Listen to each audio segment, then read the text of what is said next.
तो दोस्तों Kantara chapter 1 movie release हो चुकी है और थिएटर में तबाही मचा रही है। मूवी बहुत ही शानदार और जबरदस्त है, गलती से भी मिस मत करना, पहले जाओ थिएटर में देख कर आओ। तो आज की वीडियो में मैं कंतारा मूवी की फुल स्टोरी और एंडिंग को एक्सप्लेन करूंगा ताकि आपको इसकी स्टोरी अच्छे से समझ आ जाए। तो चलिए शुरू करते हैं ना। तो मूवी की स्टार्टिंग वहीं से होती है जब शिवा का पिता कोला के दौरान इस जगह से गायब हुआ था। तो शिवा एक आदमी से पूछता है कि मेरे पिता यहीं से क्यों गायब हुए थे। तो वह आदमी बताता है कि ये एक रहस्य है, हमारा मूल यही है कि यहाँ पहले गढ़ रहते थे, यानी देव का वास था जहाँ पर दिव्य शक्तियाँ लोगों की रक्षा करती थी और इस जगह को कांतारा कहा जाता था। अब वह शख्स कहता है कि इसके पीछे एक दंत कथा है, यानी पुरानी कहानी। अब कहानी शुरू होती है, हमें जानने को मिलता है कि उस समय कदम डायनेस्टी का शासन था, वहीं पश्चिम की तरफ सामंत शासन कर रहे थे, बट उन्हें अपनी तलवार के दम पर खून की नदियां बहाकर उन सामंत राजाओं का सर्वनाश करके वह राजा बना जिसका नाम था विजेंद्र। वह बांग्रा का राजा बन बैठा। वहीं दूसरी तरफ मधुबन के जंगलों में एक ट्राइब्स रहती थी कांतारा, जिन्हें प्रकृति और अपने देव से बहुत लगाव था। वह शांति से अपना जीवन जी रहे थे। तभी एक दिन दूसरी तरफ एक वैदेही नाम की लड़की नदी में एक चमत्कारी पत्थर पाती है। उस पर त्रिशूल का निशान था। वह उस पत्थर को अपने घर लाते हैं, उसे अपना देव मानकर पूजने लगते हैं, बट उसी समय राजा विजेंद्र उन पर हमला कर देता है, उनको बुरी तरह मार देता है और जो लोग बचते हैं ना उन्हें अपने राजमहल में कैद कर देता है। हालांकि ये सब दूर बैठा एक शख्स चुपचाप देख रहा था जिसका नाम था मैकारा। अब कुछ दिन बीत जाते हैं, हम देखते हैं कि राजा समुद्र के किनारे स्नान कर रहा था। तभी उसके सैनिक देखते हैं कि बगल में मैकारा बैठा था। वह उसे पकड़कर राजा के पास लाते हैं। राजा देखते ही जान जाता है कि ये छोटी जात का है, तो वह कहता है कि इसे मार डालो, बट इसका रक्त पानी में नहीं मिलना चाहिए। तो सैनिक उसे खींच कर ले जा रहे थे। तभी राजा की नजर नीचे पड़ती है। वह देखता है कि मैकारा के थैले से कुछ गिर रहा था। वह सोना चांदी तो नहीं था, बट व्यापार के लिए बहुत कीमती था, यानी मसाले। राजा देखते ही शौक हो जाता है। वह मैकारा से पूछता है कि तुम्हें ये कहाँ से मिला। तो मैकारा बताता है कि मधुबन के जंगलों में कांतारा। ये सुनते ही राजा उससे कहता है कि मुझे वहाँ ले चल। अब मैकारा उस राजा को अपने साथ लेकर जाता है। तो कांतारा पहुँचते ही राजा को थोड़ा अजीब सा लगता है। उसे पता नहीं था कि वह मैकारा के जाल में फंस चुका है, क्योंकि जो भी कांतारा जाता है ना वह कभी भी लौट कर वापस नहीं आया है। तो राजा देखता है कि रोशनी आ रही थी। उसकी रोशनी में मधुबन के जंगलों में मसाले चमक रहे थे, बट वो रोशनी कांतारा के देव की थी। राजा जंगल को आग लगाने की कोशिश करता है, बट उसी आग से देव उसको भस्म करने की कोशिश करते हैं। राजा डर चुका था। तभी उसकी तरफ धुआं जैसा कुछ आता है। वह देव ही थे, तो वह उस रूप में राजा को मार देते हैं और उसी जगह कुआं टाइप दिखाई देता है जिसमें राजा को देव लेकर अदृश्य हो जाते हैं। वहीं ये सब कंतारा के लोग देख रहे थे। तभी ये शख्स उन पर उनका देव समा जाता है। वह चिल्लाते हुए बोलता है कि जब जब कोई विनाशकारी सोच लेकर इस जगह पर कदम रखेगा तो ये धरती उसके रक्त से लाल हो जाएगी।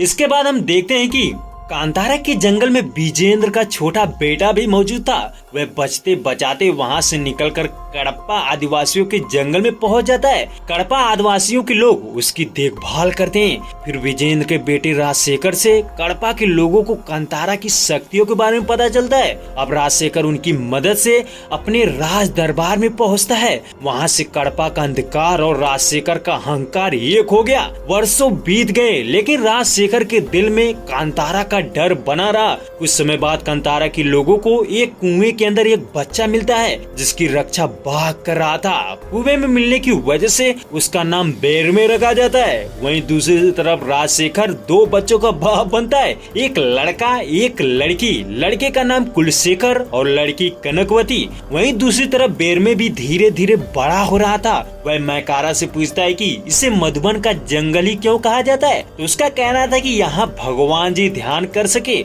उनके मन को शांति मिले, इसीलिए माँ पार्वती जी ने बनाया था। हालांकि इधर बेरमे को देव की शक्तियों के बारे में बताया जाता है। तो वहीं राजशेखर अपने बेटे को ये बताता था कि वह कभी भी कांतारा के जंगलों में न जाए, क्योंकि वहाँ ब्रह्म राक्षस रहता है। अब कुलशेखर के बड़े होते ही राजशेखर अपने बेटे को बांग्रा का नया उत्तराधिकारी चुनता है। उसका मुकुट पहनाकर स्वागत किया जाता है। तभी उससे कहा जाता है कि वह अपने गुरुजी का आशीर्वाद ले ले। गुरुजी उसको तिलक लगाते हुए ये कहते हैं कि भगवान का आशीर्वाद बना रहे। तभी कुलशेखर उनका हाथ पकड़ कहता है कि कौन भगवान जी, अपना आशीर्वाद अपने पास रखो। कुलशेखर के व्यवहार थोड़ा अलग था। वह हर समय नशा करता था। वह अपने मंत्री और सेनापतियों के साथ हर समय पार्टी किया करता था। तभी एक दिन उसका सेनापति, जिसका नाम था भोगेंद्र, वह कहता है कि मैं तो सेनापति बन गया बट कुछ करने को नहीं मिल रहा। तभी कुलशेखर कहता है कि क्या करे यार, युद्ध तो मेरे पिताजी के समय ही खत्म हो गया, अब बचा ही क्या है। तभी उससे कांतारा जाने का ख्याल आता है। वह कहता है कि चलो कांतारा के जंगलों में ही चलते हैं शिकार करने के लिए, देखते हैं कौन ब्रह्म राक्षस है। वे लोग वह कांतारा के जंगल में निकल पड़ते हैं। वह हंसी मजाक करते हुए आगे बढ़ रहे थे। उनका कहना था कि ब्रह्म राक्षस को आपके पिता ने देखा था, अब सही है या गलत ये नहीं पता। हम देखते हैं कि कुलशेखर के साथी सभी नशे में थे।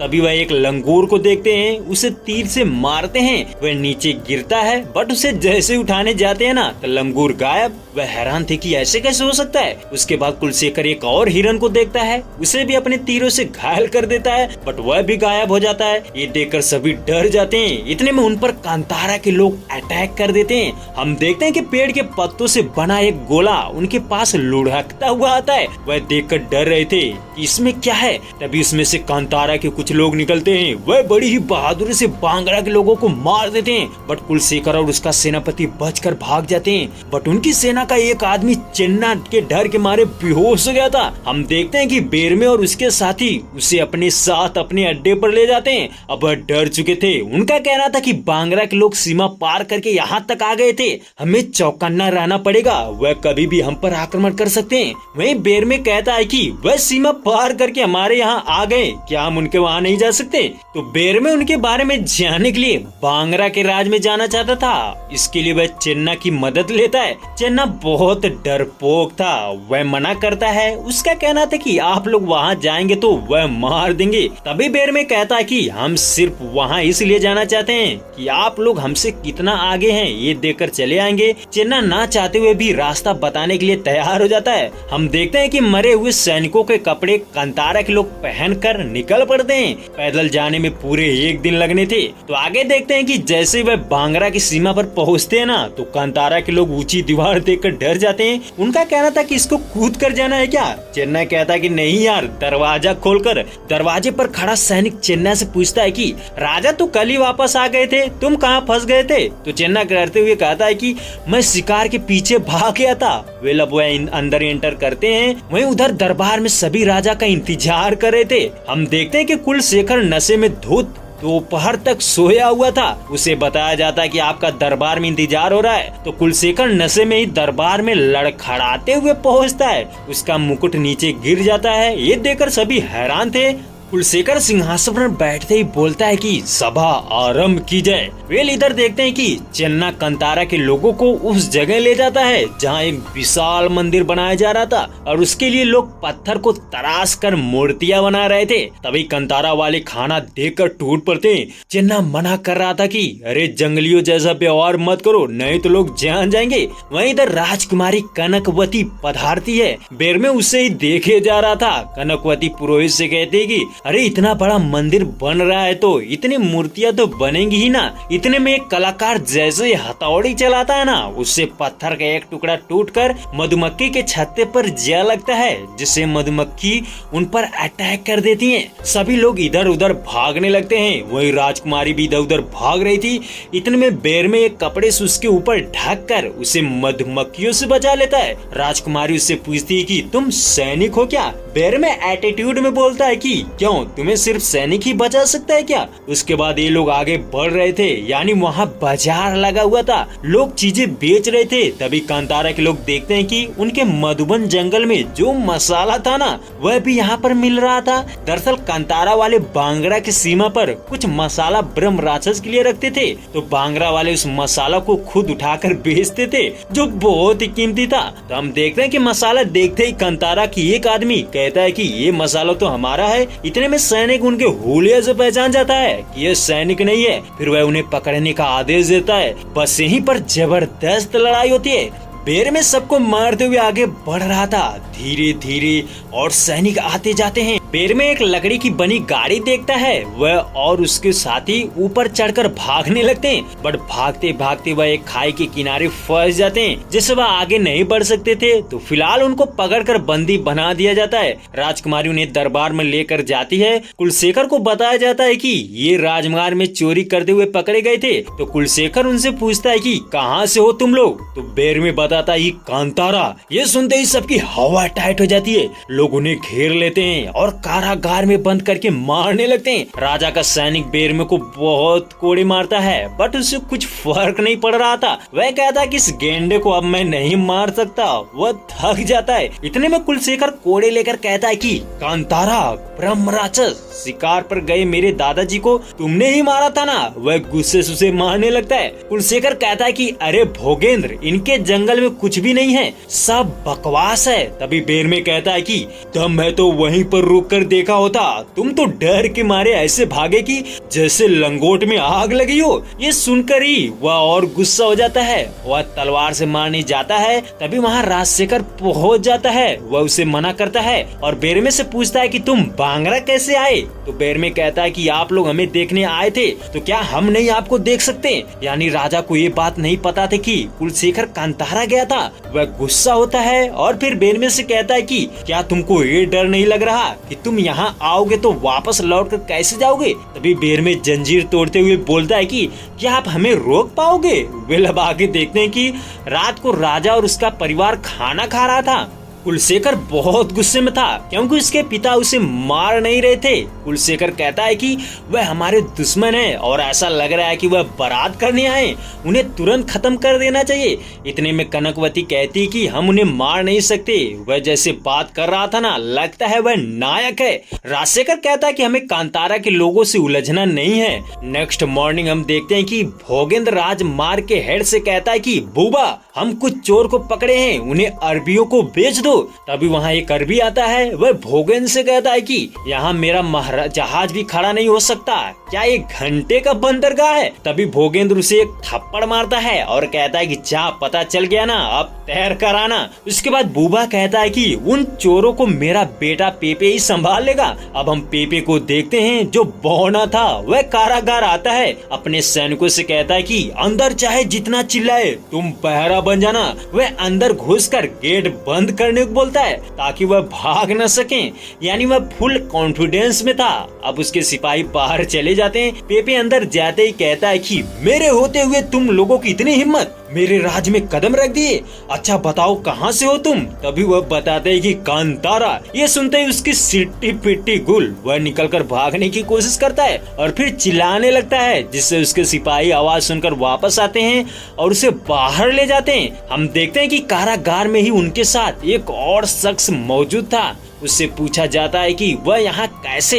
वह अपना नाम संगप्पा बताता है। उसका कहना था कि उसने एक नाव बनाई थी। उस नाव पर राजा के अंगरक्षक को बैठाकर बीच नदी में भेज दिया, जिससे अंगरक्षक नाव सही डूबकर मर गया, क्योंकि नाव में उसने एक छेद किया था ताकि बरसात का पानी निकल जाए। बट उसे ये पता नहीं था कि उस छेद से पानी अंदर भी आ सकता है।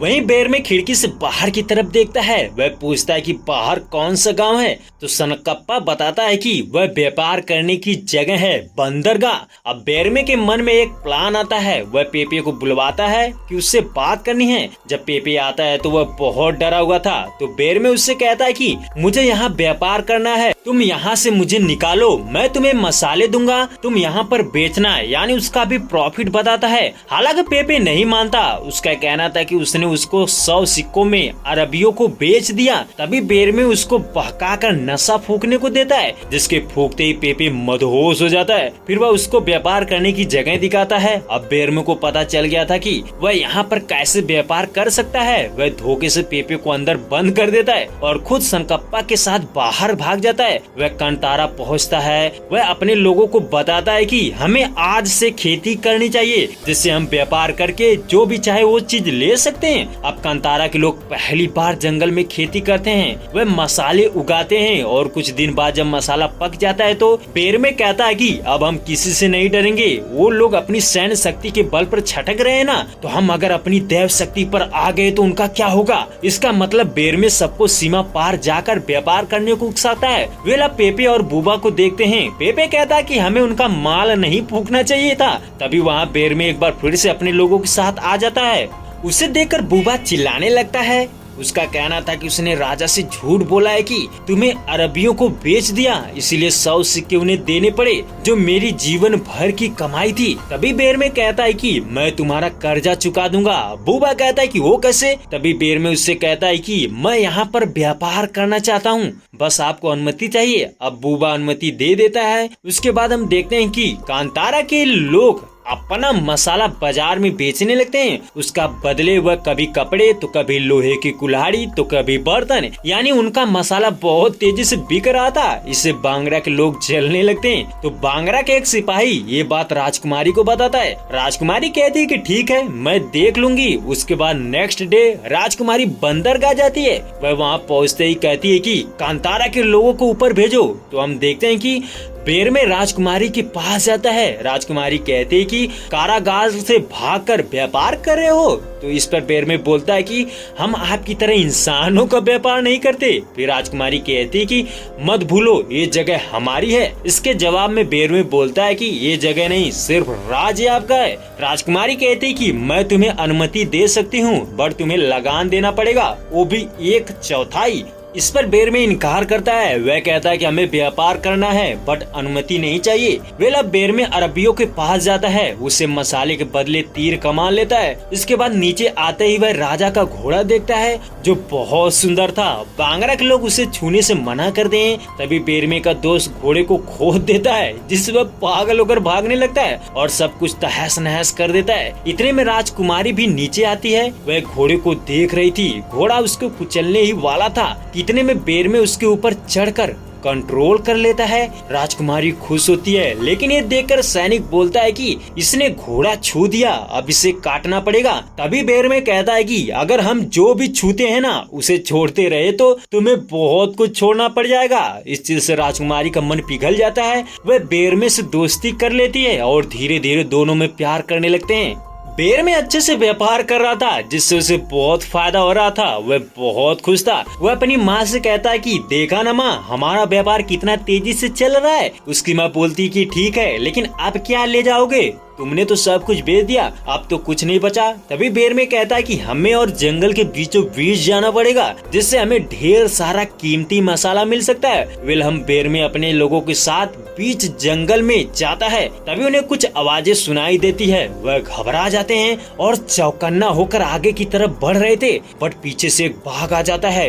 लोग उसे देखकर डर जाते हैं। हालांकि बाघ सिर्फ बेरमे की तरफ बढ़ रहा था। बेरमे धीरे धीरे पीछे हटता है, बट वह गिर जाता है। तभी बाघ उसकी आंखों में देखकर आंखें डालकर देखता है। हम देखते हैं कि बाघ की भी आंखों में एक रोशनी थी, वहीं बेरमे की भी आंखों में एक रोशनी थी। बाघ बेरमे को छोड़कर आगे बढ़ता है। अब वो उसका पीछा करने लगते हैं। कुछ दूर जाने के बाद बाघ गायब हो जाता है। बेरमे कहता है कि तुम लोग रुको, मैं देखता हूँ। इतने में बेरमे जैसे ही आगे बढ़ता है ना, मसाल बुझ जाती है। वह हैरान था कि ऐसा कैसे हो सकता है यार। तभी उसकी कान में एक आवाज गूंजती है, जिससे वह परेशान होकर वापस अपने लोगों के पास आ जाता है। बेरमे एक बार फिर कोशिश करता है, दोबारा वह सबको जाने को बोलता है। तो इस बार सबकी एक साथ मसाले बुझ जाती है, जिससे वह डर जाते हैं और फिर वही आवाज कानों में गूंजने लगती है, जिससे वह एक बार फिर भागकर जा खड़े होते हैं। अब वह दूसरी तरफ जाते हैं जहां उन्हें मसाले मिल जाते हैं। वह बहुत खुश थे। वह पेड़ पर चढ़कर तोड़ने लगते हैं। वहीं हम ये भी देखते हैं कि यह धीरे धीरे कड़पा जनजातियों के जंगल में पहुंच चुके थे। उनको पता चल जाता है कि वह कंतारा के एक आदमी को कुल्हाड़ी से मार देते हैं। फिर एक जबरदस्त लड़ाई होती है। बेरमे उनको बहुत मारता है। वह भारी पड़ रहा था, बट इतने में कड़पा के लोग बहुत सारे जानवर छोड़ देते हैं। वह अनबंदर टाइप के जीव थे। वे अचानक उन पर हमला कर देते हैं। बहुत ज्यादा संख्या में थे, जिससे बेरमे भी परेशान हो जाता है। बट अचानक वहाँ पर वही बाघ आ जाता है। वह कड़पा के लीडर को मार डालता है, जिससे वह भाग जाते हैं।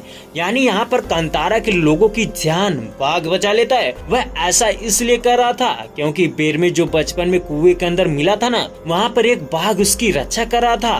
तो यह वही बाग था जिसमें दैव शक्ति थी। अब बैरमे अपने मरे हुए दोस्त के साथ वापस आता है। उसे देखकर एक आदमी बहुत बोलता है। वह कहता है कि तुम लोगों ने जंगल पार जाकर हमें बर्बाद कर दिया। तभी बैरमे बताता है कि हम खुद नहीं गए थे, हमें एक बाघ ले गया था। ये सुनकर सब शॉक हो जाते हैं, वह समझ जाते हैं। तभी उनका लीडर कडप्पा के बारे में बताता है। उसका कहना था कि एक दिन वह हमारे पास आए, वह कहें कि उनका घर बाढ़ में बह गया, मधुबन के जंगल में थोड़ी जगह दे दीजिए। तो कांतारा के लोग उनकी बात में आ गए। हालांकि वह कुछ बड़ा करने वाले थे, वह कांतारा की शक्तियों के बारे में जानते थे, इसलिए उनके दैव को अपने बस में करने आए थे। वह काला जादू करके कांतारा की दैव को अपने वश में कर लिया और उनके बुरे कर्मों की वजह से मधुबन का जंगल सूखने लगा और सभी जानवर मर रहे थे। अब ये बात कांतारा के लोगों को पता चल जाती है। वह कडप्पा के लोगों को भगाने की कोशिश करते हैं। तभी दोनों में लड़ाई होती है, बट वह बाघ देवता आ जाते हैं जो कडप्पा के मेन बंदे को मार देते हैं, यानी जो काला जादू कर रहा था। तो बाघ देवता से डर कर कडप्पा आदिवासी भागकर जंगल में छिप जाते हैं और तब से वह कांतारा के लोगों से ज्यादा शक्तिशाली बनने की कोशिश में लगे थे। और यहीं पर यह पता चलता है कि बाघ देवता ने बैरमे को उनके जंगल में ले जाकर उनका दिग्बंधन तोड़ दिया। अब सीन शिफ्ट होता है बांगरा के अंदर। हम कुलशेखर को देखते हैं जो संगीत सुन रहा था। तभी उसे कहा जाता है कि महाराज थोड़ा आप भी सुर लगा देंगे तो मजा आ जाएगा। उनके कहने पर कुलशेखर गाना स्टार्ट करता है। ये सुनते उसका सिपाही दौड़ते हुए अंदर आता है। वह कहता है कि महाराज कौन चिल्ला रहा था। ये सुनते ही महाराज थोड़ा शर्मिंदा होता है। उसके बाद उसका सिपाही उसे बताता है कि आपका रक्षक आपसे मिलना चाहता है। कुलशेखर उसे अंदर बुलाता है। तभी उसका अंग रक्षक उसे बताता है कि महाराज कांतारा के लोग बंदरगाह पर व्यापार कर रहे हैं और उनके साथ राजकुमारी भी हैं, यानी राजकुमारी और बैरमे के बारे में भी बता देता है। ये सुनते ही वह गुस्से से उसे मार देता है और फिर भोगेंद्र से कहता है कि जा तू वहाँ देख क्या हो रहा है। अब भोगेंद्र बंदरगाह जाता है। वह सबसे पहले बूबा से मिलता है। उससे कहता है कि इस बंदरगाह पर तेरा ही राज है ना, तो तेरे होते हुए यहाँ कैसे आ गए। ये कहते हुए कोड़े से मारने लगता है। इतने में बैरमे कोड़ा पकड़ लेता है और उन्हें बहुत मारता है। वह कहता है कि सुना है हम जिसे भी छूते हैं उसे बांगरा वाले छोड़ देते हैं, तो ठीक है आज से पूरा बंदरगाह हमारा है और हम पूरे बांगरा को छुएंगे। मार खाने के बाद भोगेंद्र राज दरबार में पहुंचता है। वह सारी सच्चाई बताता है। तो कुलशेखर नाराज था क्योंकि उनकी बेइज्जती हुई थी। तभी वहाँ राजशेखर आ जाता है। वह कहता है कि इसे मत छोड़, मार दे, इसकी वजह से बंदरगाह चला गया। इसके जवाब में कुलशेखर बोलता है कि आपने बोल दिया ना, अब मैं इसे नहीं मारूंगा। आपने तो कांतारा के लोगों को छोड़ दिया था ना, ये तो मेरा दोस्त है। कुलशेखर का कहना था कि मैं तो सिर्फ नाम का राजा हूँ, सेना पर मेरा कोई अधिकार नहीं है और मैं अपनी मर्जी से कुछ भी नहीं कर सकता। अब से मैं आपकी एक बात नहीं मानूंगा, अब मेरा अधिकार होगा। तभी राजशेखर बोलता है कि तुझे अधिकार देकर मैं सड़क पर नहीं आना चाहता। ये कहते हुए चला जाता है। अब कुलशेखर कनकवती से मिलता है। कनकवती कहती है कि भरी सभा में पिताजी का अपमान नहीं करना चाहिए था। फिर कुलशेखर बोलता है कि उन्हें भी अपने राजा का अपमान नहीं करना चाहिए था। इस पे कनकवती बोलते है कि अगर तुम अपना कर्तव्य निभाते तो ऐसा नहीं होता। अब कुलशेखर कहता है कि तू चुप कर, तेरी रास लीला की पोल खोलूं क्या? तू जो बैरमे के साथ थी ना, मुझे सब कुछ पता है। इसके बाद अब राजशेखर को देखते हैं जो खाना खा रहा था। इतने में वहाँ कुलशेखर आता है। वह कहता है कि मुझे माफ कर दो, मैंने आपका बहुत दिल दुखाया है, बस एक मौका दे दीजिए। राजशेखर बोलता है कि क्या करना चाहते हो? तो कुलशेखर कहता है कि उन्होंने हमारे बंदरगाह पर कब्जा किया है ना, अब हम ईश्वर के मधुबन में कदम रखेंगे।